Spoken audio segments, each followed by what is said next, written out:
Hey everybody, welcome to Fun List Friday here at Eat Sleep List. My name is Matt Johnson, your host, and today we're going to be talking about the dying art of cable television with the TV channels list.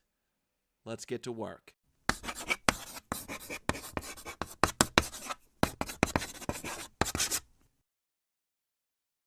So a couple of weeks ago, I was laying in bed watching TV. I had our nice Roku TV on.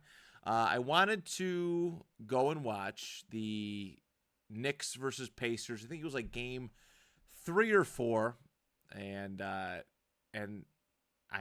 go on the Spectrum Cable app because that's what we got around here. Spectrum Cable. Go on the app and because I don't have the box set up, and I find it. All right, it's under TNT, and I click on it, and it's not working. It's not coming through. So I wanted to check and see if this is just a TNT channel problem or if this was just a Spectrum Cable problem. And surprise, surprise, it was a Spectrum Cable problem. The whole app was shot. It wasn't working for whatever ungodly reason. I deleted it, re-downloaded it, tried to update it, and nothing would work. But fortunately, I do have Max, HBO Max, and I was able to watch it through there, that game. But the whole process of trying to figure out this situation on the Spectrum Cable app was I had two thoughts. One, why am I still paying for this crap service? All right, I pay for the internet.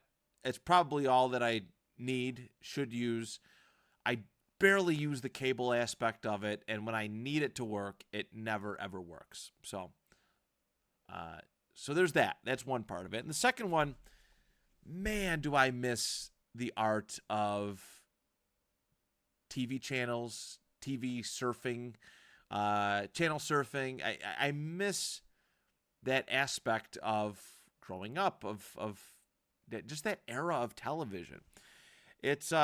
It's really sad because I don't think that cable television is going to last much longer, at least in its current form. Maybe 5 to 10 years. And I know people have been saying that for a long time, but with the direction of TV, television, everything moving to streaming service because of convenience, and really honing in on what you want to watch instead of paying for a service that has 300 channels when you only really need 5 or 10 of those at the very most. I have a weird feeling that TV channels are going to go away. That television, basic cable television, is going to go away sooner than later. But while thinking about that, it brought back a lot of fond memories, a lot of good memories for myself, and how much and how important the TV was to the family unit, to my family unit. Sitting around, maybe eating dinner and watching a movie. Saturdays was a great one. I mean, usually we'd rent films and such for that, go to Blockbuster and rent films, but there were times where we'd find a movie on TV and just sit around, eat pizza, eventually followed up with some ice cream. That was usually our family routine for Saturdays. And sit around there and watch it. After school, coming home from school, all right, I want to get my homework done so I can hop on the television set and pop on whatever I got to do while my dad's at work or my mom's cooking dinner or whatever it was. And, of course, the lost art, the depressingly lost art of Saturday morning cartoons, which I don't think is really a thing anymore. For several decades, Saturday morning cartoons was the be-all, end-all as a kid. At least I know it was for myself. I can't speak for everybody else, but a lot of people that I talk to they all have fond memories of Saturday morning cartoons. It was one of the few opportunities that you had where the TV was yours, especially if you grew up in a one TV household, especially in those early days, the mid-'90s. I don't think we got a second TV for at least a second TV that was accessible to us. It took us a little while for that. But Saturday morning, mom and dad want to sleep in. Okay, the TV is yours. What are we going to put on?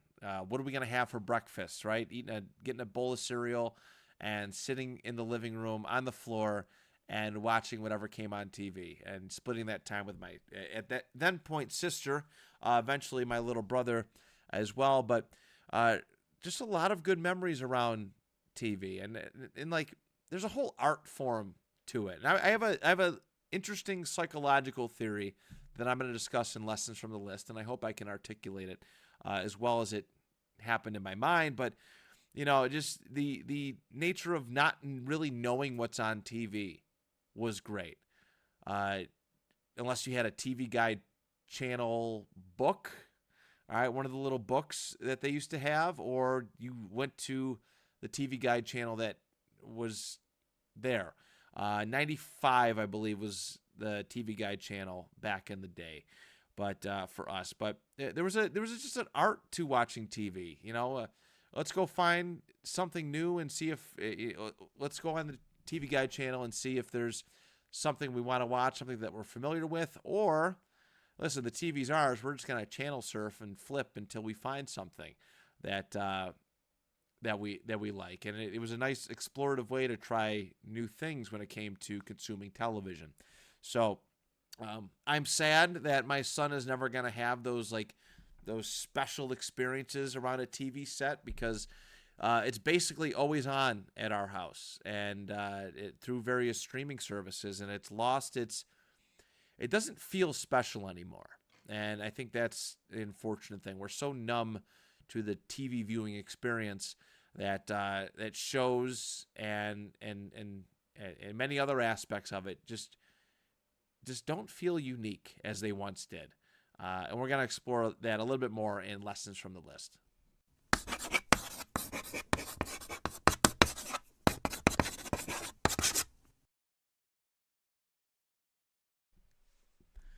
All right, so bear with me as I try to describe what I have going on in my mind. So we live in a day and age currently where, and I think everybody can admit this, where the access to TV shows, streaming service shows, and other means of media, movies, is incredibly convenient, and to a point, a bit of an overabundance. I have my phone here, and on my phone I can get any streaming service app that I want. I could hop on YouTube, which is something that I usually do to get me through my workday, and listen to videos. Thank you, YouTube Premium, for that. It's always at my fingertips.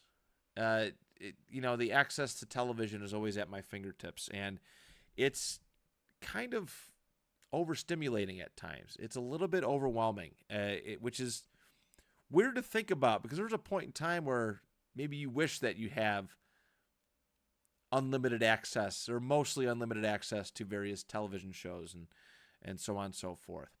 But my psychological twist is that everything doesn't feel special because we have so much of it. And I have some examples in my head that I want to think of. First one I want to use is Friends. All right, and no, not the TV show Friends. We're not going to be talking about that today. But as somebody who, at one point in my life, wanted a overabundance of friends, quantity was more important to me than anything. I wanted to be everybody's friend, and as hard as I tried, I couldn't be. It was miserable. And no, I'm not going to turn this into some kind of negative Nancy, whiny Matt metaphor. But when I finally realized that less is more when it comes to friends, when it comes to people, my life improved and the quality skyrocketed. All right? The quality skyrocketed because I only had to focus on a select few group of people instead of stretching myself too thin and overwhelming myself. All right? So this is going to make sense, I hope. So bear with me. When we come into money, this is going to sound real big corporate bootlickerish, okay? But hear me out. When we come into a lot of money, an excess of money, we're usually, some people are really good about it, but we're usually pretty stupid about how we spend it. A tax return, birthday money, hot Christmas money, et cetera, et cetera. And it gets to we lose our standards and lose what's important when it comes to money. All right, when we have an overabundance of it. And listen, I know how great I was feeling when I had an overabundance of money, but I also realize how stupidly I spend it in those occasions. But when money's tight, when money is not coming through hand over fist, all right, and I don't wish this feeling on anybody, but we tend to spend our money a lot smarter on the things that we need versus the things that we want. Usually the things that we want are unnecessary, they're emotional wants, and the stuff that we need is bills to be paid, groceries to be purchased, amongst other things. We're smarter with it the less we have of it. All right, and it sounds sadistic, but again, bear with me. Food. All right, if you ever had a unlimited surplus of food that like, let's say there's let's think of an example. So pizza. All right, I've talked about how I can eat pizza every day, but I know that if I ate pizza every single day, I would get sick of it. And the enjoyment of having pizza all the time the enjoyment of having pizza, period, would be lost on me, and it would lose its luster. Okay? This is the less is more thing.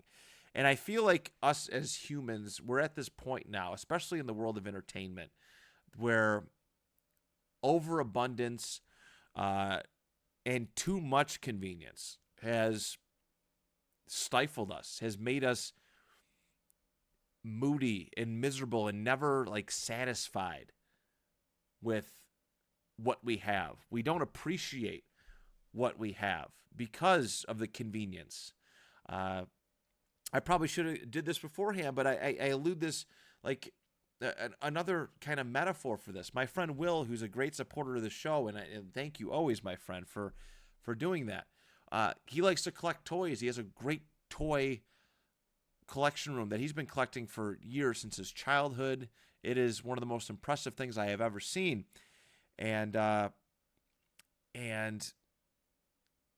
he prefers the hunt, the scarcity and the hunt of going and finding cool toys, maybe from his childhood or something that he's always wanted. He loves doing that in person. There's an art to it.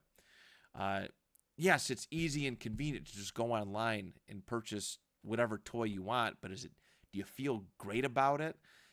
Maybe some people do, but the reward, the spiritual reward for it is in the hunt.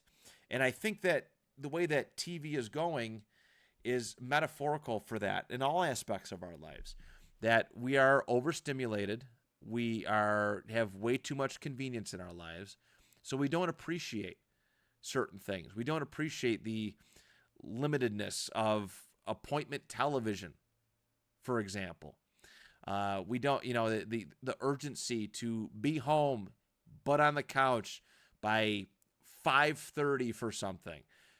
We don't have that urgency anymore. And while it is great and convenient, the luster and shine of this is your one chance to watch this, unless you happen to come across a rerun of a TV show, like, that's gone. Like, nothing feels significant anymore. To quote Kyle from South Park, when he turned, I forget, one of the birthday episodes, and he he was listening to this music album, and you just heard the fart noises coming through it. It's a meme. I wish I had the episode number in front of me, but everything this sounds like shit. I think about that in this overabundance era that we have, this nonstop, here's this, here's that.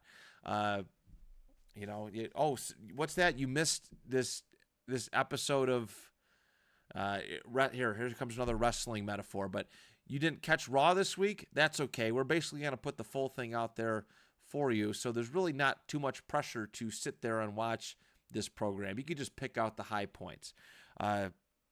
And I think I find it very metaphorical for our lives. We're always constantly looking for convenience or a lot of something, and that's why a lot of moments don't feel special to us anymore. Not just in the world of television, but just experiencing life. Things don't feel special for us anymore.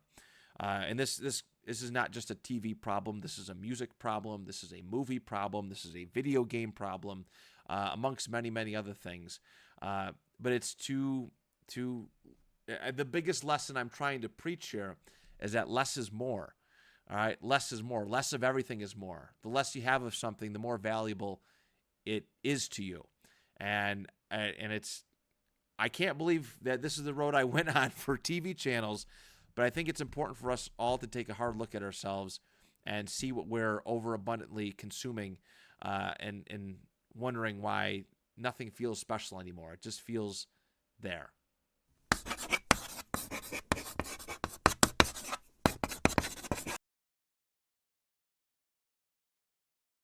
All right, everybody. So TV has been the topic of the day, and I wanted to go through some of my favorite TV channels that I've experienced in my lifetime. And as I mentioned, there's literally hundreds upon hundreds of television channels out there and available, depending on what service you have. I know at one point Spectrum, if you have everything, if you have every single package, it goes up into the thousands, and absolutely nobody needs 1,000 channels. Obviously, some of them are just HD upgrades of regular channels and so on and so forth, but it's just disgustingly unnecessary.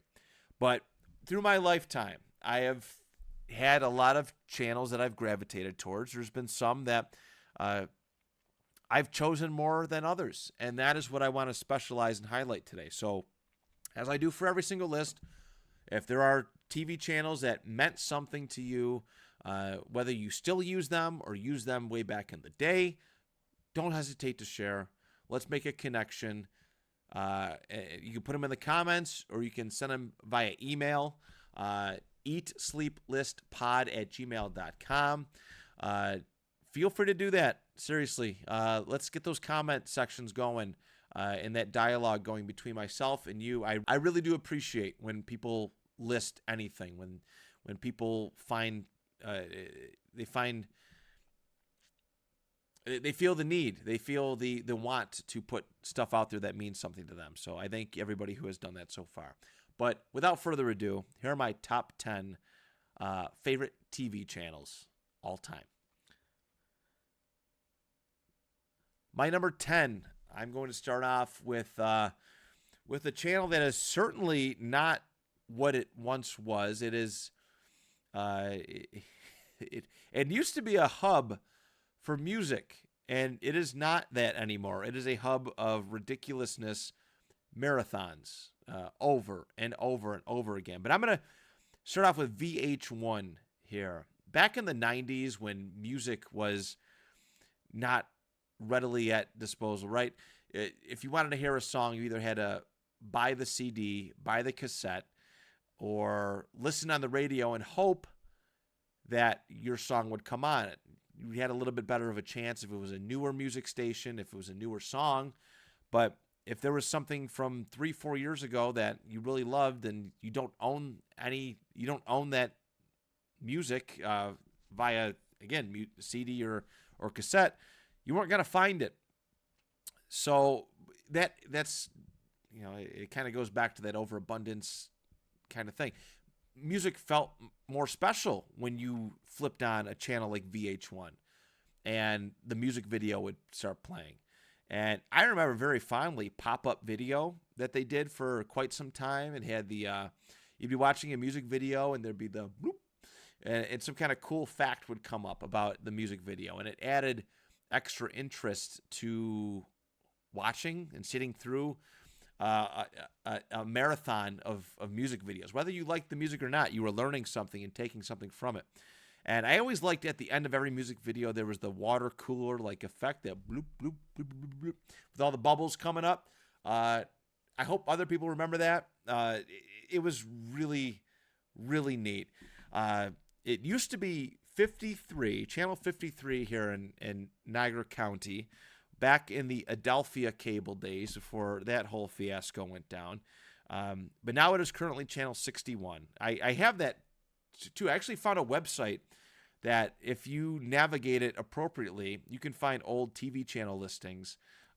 If I remember when I'm editing this, I will pop it in the description because it was a really cool resource to see the evolution of TV channels. And especially like looking back at like the 90s when there was like maybe 40, maybe that, and just to think that there's over 1,000 for a lot of cable providers now is insane. But aside from VH1, aside from pop-up video, VH1 later on did some great documentaries. The I Love 70s, 80s, and 90s documentaries were so good. They did year by year, and I can marathon and watch that. But the real specialness was the music videos, especially in the 90s where that was it was big. You wanted, if you were a musician, you wanted to get on VH1 or MTV and have that going there. So number 10, VH1. My number 9 is going to be the History Channel. History buff. All right, I've said that time and time again. And back in the day, the History Channel actually had a lot of history stuff on it. Now they go for more of the entertainment route, which there's nothing wrong with that. They realized how people viewed their channel, and they wanted to change it. And there's actually some really good shows now that still delve in history, like Pawn Stars and American Pickers. I love those shows to death. And there's some terrible acting in Pawn Stars, but I could watch that show over and over again. It's really cool to see these historical items, no matter where they're from, watch them get analyzed, watch a value get placed on them, and learn about them and what they were used for. Like I've seen some really cool guns and clothing and so much more on Pawn Stars. And in American Pickers, they do a really good job of finding like old antiques. Like I love the signage that they find, the old signs like gas station pumps and other things. Like those go for big money. Old toys, they do a really good job with that. But when I came into History Channel many years ago, documentaries was where it was at. And they have a whole list of various documentaries.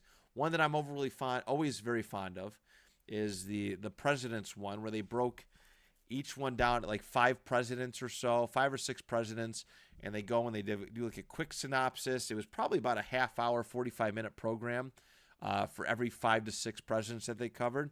And I listen to it on YouTube often, especially getting ready for the 4th of July. But there's a lot of other documentaries too. There's tons of ones based on different wars, and they do a really good job at presenting those. And I miss those. I believe they still have them. I think History Channel has an online service that you can pay for and still watch those great documentaries. But yeah, History Channel, what it was, and even to this day, what it is. Again, some of these great shows like American Pickers and Pawn Stars brings it into my top 10 at number 9. Number 8. Oh, if you know me on a personal level, you knew this was coming. You knew this one was coming. We're going to put the Weather Channel on here. And I have a bit of a Weather Channel fetish, to so to speak. It was let me go through my spiel, I guess. Every day started with the Weather Channel for me as a kid.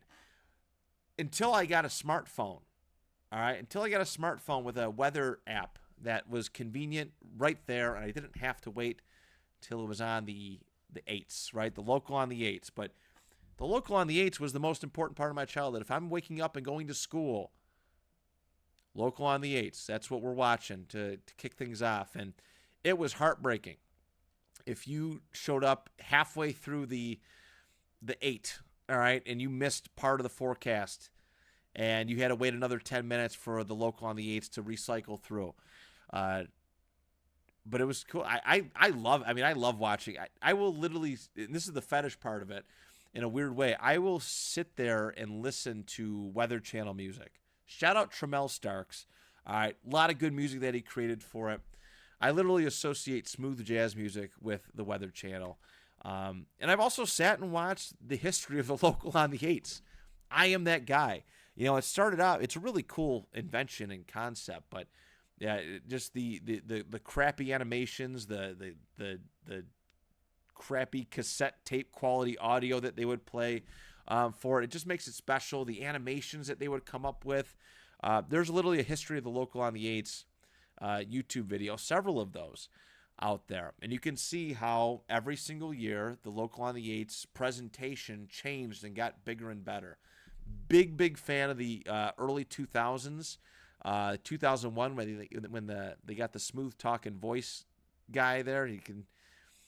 Oh man, great voice, great. Welcome. Here's your local on the 8s, and he'd talk you through it. And it was very smooth. Then the late 90s were pretty cool too. They had like a blue and orange color scheme going on. So there was that. It used to be channel 29 in Niagara County, but now it is currently 49.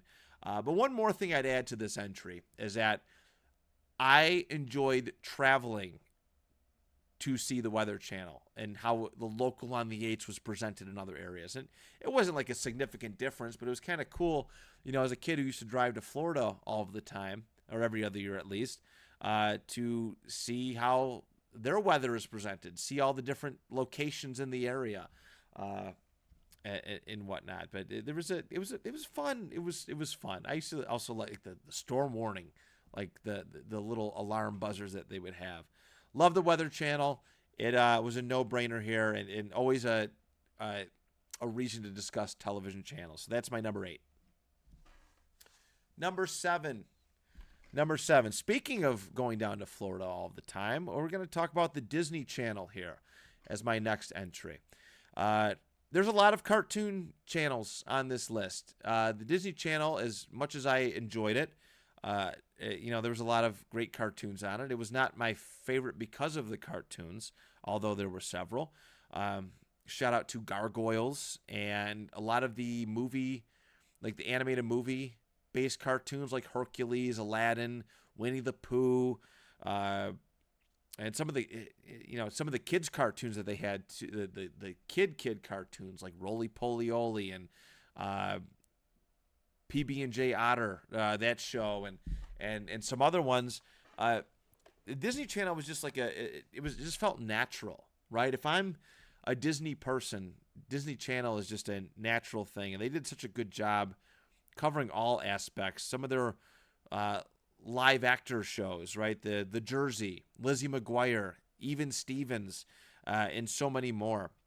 You had access to regular Disney movies as well as Disney Channel original movies, which helped it stand out. There's a long list. I could do a Disney Channel original movie list at some point, and I probably will. But another little hidden gem here, Disney Channel concerts. They did this for a very brief stretch. I remember my mom recording NSYNC, Backstreet Boys. Pretty sure Britney Spears did a concert, maybe Christina Aguilera. But they got the biggest talents for a concert, and they do a live show, and it was cool. We'd watch those over and over and over again. We were so excited to watch these concerts because, again, like I talked about with VH1, we had limited access to music. So, and these were some of the biggest bands at the time, especially as a growing child. You love what the industry is throwing at you. So NSYNC, Backstreet Boys, and all these teenage icons are going to be front and center and on your mind, and they're presenting it live, and it was really cool to have access to that. It used to be channel 46 back in the day. It is currently 45, so there wasn't much of a channel change difference there. But Disney Channel, wonderful memories around it, and that is my number 7. Number six, I'm going to put Comedy Central here. I wasn't allowed to watch Comedy Central until I was a little bit older. Just a little bit, just a wee bit. Especially certain shows, no doubt about it. But Comedy Central had, I like the stand-up comedy specials. We'd watch those a lot at nights, like Friday nights, Saturday nights. We'd put those on sometimes just to kind of kill the time. and just not lull ourselves to sleep, but have just something to sit around and watch. And God, I can't tell you how many times I watched Blue Collar Comedy Tour or any of those guys do individual stand-up routines. But a lot of good stand-up comedy was presented on there. Loved that aspect of it, and I got to be introduced to a lot of great people. Eventually, they did the roasts, the celebrity roasts, which were a lot of fun. It was a little bit more into the 2000s, but 2010s especially. But eventually, I came into South Park. I got to watch South Park, and oh my God, that show is ridiculously fun and funny, and it's presented so well. It's so well thought of, planned out, mapped out. It is so damn good. So South Park was a big part of it. I used to love The Daily Show and The Colbert Report. It was a funny take on the news, and I remember just laughing. I'd sit and just laugh, and Jon Stewart, Stephen Colbert. I say what you will about them currently.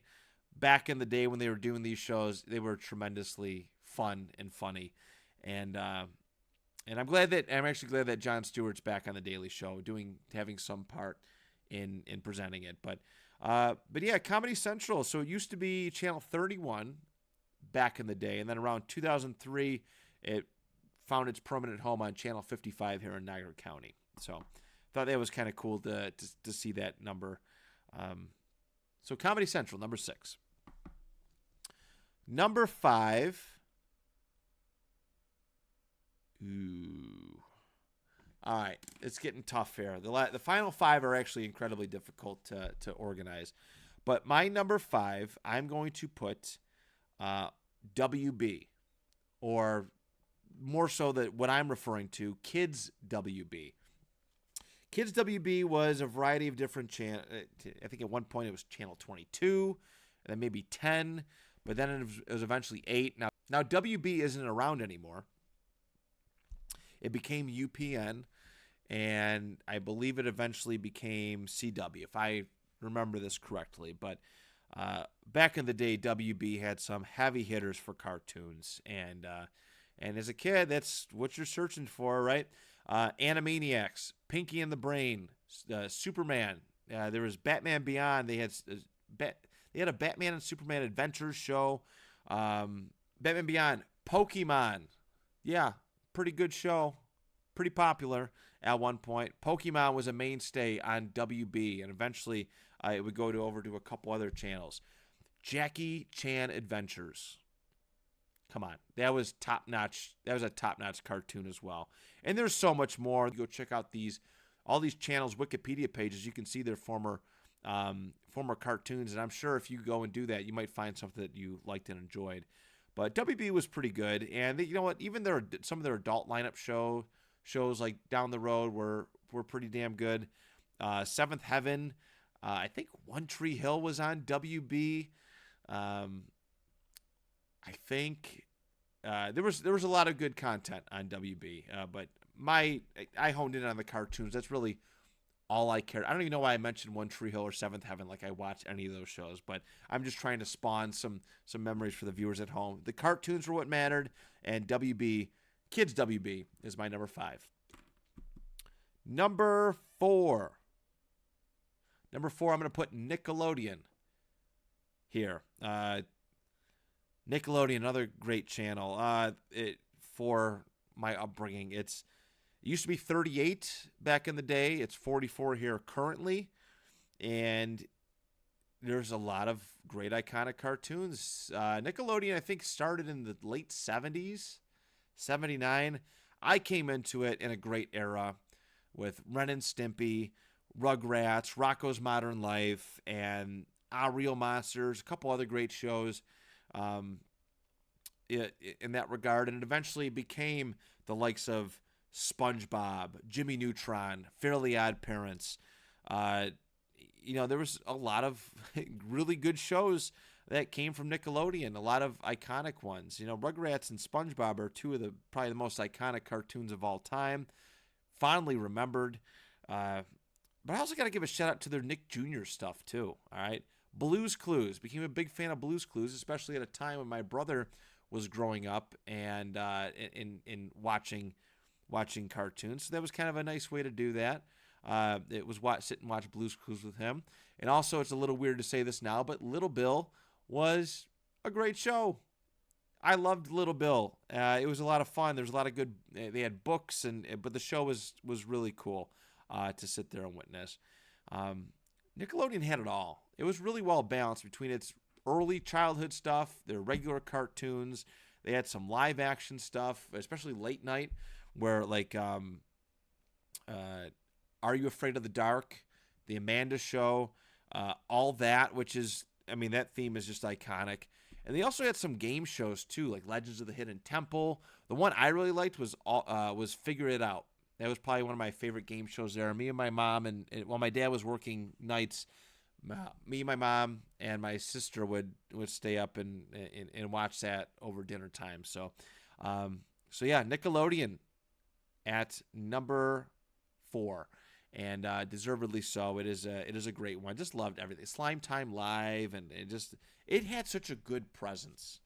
And I really liked that it was an important part of Universal Studios. I was dying to go to Universal Studios because of Nickelodeon's presence there.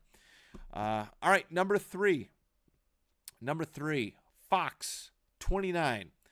It was always Fox 29, but I always found it weird because it was always Channel 6. Always Channel 6, even the Adelphia days. Fox had some real heavy hitters too, and probably it's a really, really good cartoon lineup. Just about every super iconic show that I can think of was on Fox 29 back in the day. All right. Batman animated series, which eventually would go over to WB as the New Adventures of Batman. But I didn't realize this, but Batman, the animated series, started off on Fox 29. Bobby's World. I loved Bobby's World as a kid. One of my favorite Happy Meal toys back in the early to mid-90s were the Bobby's World toys. Those were great. X-Men, the animated series. Spider-Man, the animated series. I'm most positive that the Incredible Hulk, Fantastic Four, and Iron Man were all part of Fox 29 as well. They did have a Silver Surfer show and eventually an Avengers show. What else we got here? Power Rangers. Yeah, they were pretty cool too. I watched Power Rangers, all 3 of the Mighty Morphin versions. I watched Zeo, I watched Turbo, and I really stopped and slowed down when it got to Power Rangers in Space. But that had a great home on Fox on Fox Kids, Fox TV. The Tick is one of those 90s, often sometimes forgotten shows. I think they did a live action movie of it too, which I remember. I don't know why I remember that. Life with Louie. That was the one that my mom and dad really liked. Life with Louie. Louie Anderson. It was a fun show. I talked about Beetleborgs and the Toys That Made Us list. That was a Fox show. Imagine having that. Power Rangers and a Power Rangers ripoff in Beetleborgs. And another show that I've recently re-fallen in love with is Digimon. The Pokemon was king, but to me, Digimon came in second. Like, it was second best for a little while. I had the cards for it. I used to have the Digivice toy, which was basically like a Tamagotchi. Oh my God, I tried to find one of those on the resale market. There's no way. I'll probably never seen one. But yeah, I had some of the other toys too, but I wanted to include it in the Toys That Made Us list, but I didn't have enough of them. I only had a couple, and they talked and made noises, but that was about the extent of it. But also too, like outside of that, Fox had a lot of Seinfeld, all right, the reruns, and it was also my favorite presentation of the National Football League. NFL on Fox, best theme, really great host, commentary, the whole total package. I thought the NFL on Fox was the best presentation back in the day. So that is my number 3, Fox, a.k.a. Fox 29. My number 2 I'm an old soul, and if my indication of enjoying the Weather Channel didn't give that away, or any of the other videos that I've posted didn't give that away, I like old TV. So therefore, TV Land is on my list, and it is my second favorite. This channel was big, big, big for me in my high school days and early college. Basically, that last stretch where I really truly owned cable. I love the ability to flip on channel 37, TV Land, and watch shows that my parents grew up watching, watch shows that my grandparents watched, during the early days of television, and watch other shows that I had watched on other networks like TBS or or ABC, and they would find their way to TV Land. Uh, Andy Griffith's Show is one of my favorite television shows of all time. I love the theme song. In fact, I was just whistling it to my son the other day, and he was smiling, and he loved it. And it's a great song. I love Andy Griffith, Don Knotts, young Ron Howard, and that whole cast there. It's just such a feel good show. It's such a feel good show. It's why I love TV Land so much, is because it's a lot of it's just wholesome television when there weren't agendas being shoved down people's throats, and it was just, hey, let's just make something good, wholesome, and entertaining. And I think that's why I have so much love and affinity for TV Land. Bonanza, Gunsmoke, The Brady Bunch.